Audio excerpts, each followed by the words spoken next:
అతను పుట్టుకతోనే వికలాంగుడు, కాని అతనిలో కళాప్రతిభకు మాత్రం కుదవలేదు. తండ్రి అడవి నుంచి తీసుకొచ్చిన వెదురును అందమైన ఆకృతుల్లోకి మలిచి అద్భుతమైన కళాఖండాలను సృష్టిస్తున్నాడు.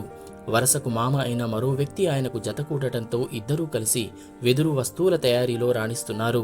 వారు తయారు చేసిన కళాకృతులతో వివిధ ప్రాంతాల్లో స్టాళ్లను ఏర్పాటు చేసి ప్రదర్శిస్తున్నారు. అందరి మన్ననలను అందుకుంటున్న ఆ కొలాం గిరిజన వెదురు కళాకారులపై లోకల్ 18 అందిస్తున్న ప్రత్యేక కథనం.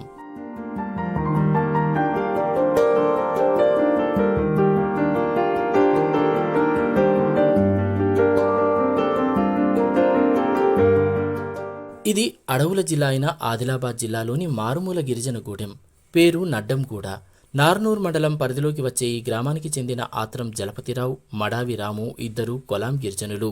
వీరి తండ్రి తాతలు అడవి నుంచి తెచ్చిన వెదురుతో తడకలు, గంపలు, షాటలు, బుట్టలు అల్లి ఉపాధిని పొందేవారు. అయితే వీరు కొంత భిన్నంగా ఆలోచించి ఆ వెదురుతో వివిధ రకాల గృహ అలంకరణ వస్తువులను తయారు చేయడం మొదలుపెట్టారు.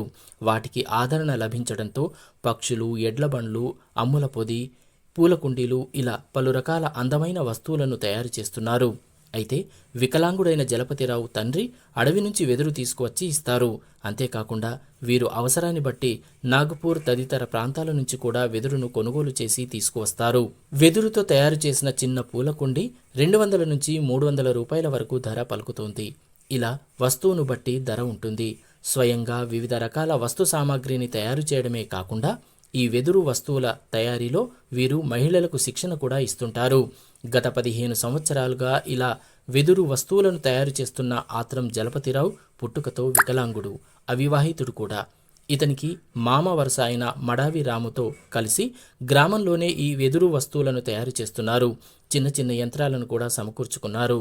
కొందరు తమకు కావలసిన వస్తువులను ఆర్డర్ ఇచ్చి తయారు చేయించుకుని తీసుకువెళతారు. అంతేకాకుండా వివిధ ప్రాంతాల్లో జరిగే అధికారిక కార్యక్రమాలు, జాతరలు, మేళాల్లో కూడా వీరు స్టాళ్లను ఏర్పాటు చేసి తాము తయారు చేసిన వెదురు వస్తువులను ప్రదర్శిస్తూ విక్రయిస్తూ ఉంటారు. అయితే మేము సొంతంగా ఈ పని మన ఆత్రం జలపత్ గారు నాకు మామ అవుతాడు, నేను అతనికి మామను. తను కూడా ఈ వెదురులో మన ఆదిలాబాద్లో గురు ఆశ్రమం ఉన్నది, అక్కడ కొంత ట్రైనింగ్ ఇచ్చారు. అయితే తాను కూడా వికలాంగుడైన ఈ పనిని ఇంట్రెస్ట్ పెట్టి చక్కగా నేర్చుకొని ఇప్పుడు అన్ని విధాలుగా నాతో పాటు మేమిద్దరు కలిసి పని చేస్తున్నాం. ఈ వెదురుతో పాటు చాలా తయారవుతున్నాయి వస్తువులు. కొన్ని డిజైన్లతో పాటు కొత్తగా ఇప్పుడు షాటలు కాకుండా, పెద్ద పెద్ద తడకలు కాకుండా చిన్న చిన్న సెల్ఫ్లలో పెట్టే డిజైన్లు, నెమళ్ళు కానీ, ఇవి ఎడ్ల బండి కానీ, పక్షులు కానీ, జంతువులు కానీ ఇలాంటివి తయారు చేస్తున్నాం. ఇప్పటికీ మేము ఒక 2-3 ట్రైనింగ్లు ఇచ్చినాం. మా ద్వారానే ట్రైనింగ్ తీసుకునబడింది. ఐకేపీ వాళ్ళు, డిఆర్డిఏ వాళ్ళు, తర్వాత ఒక 2-3 విలేజ్లు అంటే జెండాగూడ, ఉట్నూర్, తర్వాత ఏ ఊరు మామ బూతాయి, నాబార్డ్ నుండి 1 తారీఖు నుండి స్టార్ట్ చేయడం అనేది జరుగుతుంది. నా పేరు ఆత్రం జలపతిరావు. నేను ఆదిలాబాద్ కళాశ్రమంలో నేర్చుకున్నా.